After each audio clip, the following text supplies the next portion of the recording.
করতে চাইছেন সেটাতে আপনাকে অ্যাকশন নিতে বলছেন। অনেক কিছু হয়তো ভাবনা চিন্তা করেছেন, করব হয়তো করে উঠতে পারছেন না। তো এবার আপনাকে বলছেন যেটাই আপনি ভাবুন না কেন, যেটা চার্জ নিতে পারছিলেন না সেখানে আপনাকে চার্জ নিতে বলা হচ্ছে।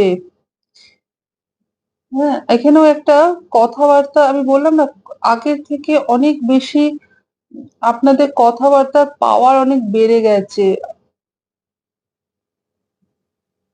আপনারা যারা কথা বলার কাজের সঙ্গে জড়িত তাদেরকে সেখানে আরো বেশি করে কাজ করতে বলছেন।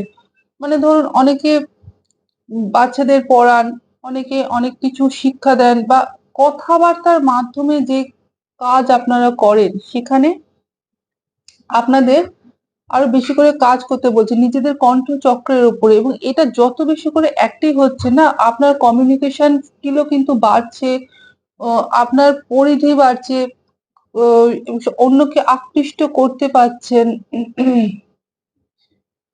তারপরের মেসেজ এসছে যে আপনার ভেতরে কিন্তু কোনো ঈশ্বর প্রদত্ত গিফট আছে।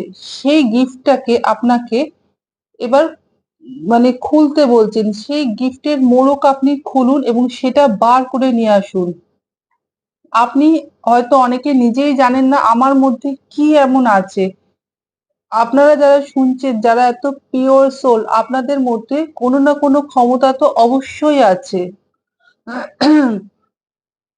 সেটার উপরে কাজ করুন। কারণ এই সময় কিন্তু আপনি না চাইলেও দেখবেন ইউনিভার্স এমন কিছু করবেন, যেখান থেকে আপনার ভেতরের যে গোপন ক্ষমতা আছে, সেটাকে টেনে বার করে নিয়ে আসবেন এই সময়।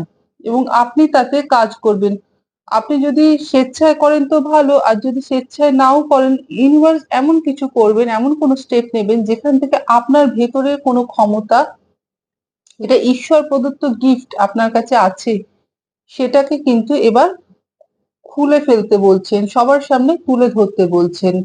এবং তার পরের মেসেজ এসছে যে আপনি তো সবার সবাইকে ভালোবাসেন, সবার জন্য করেন।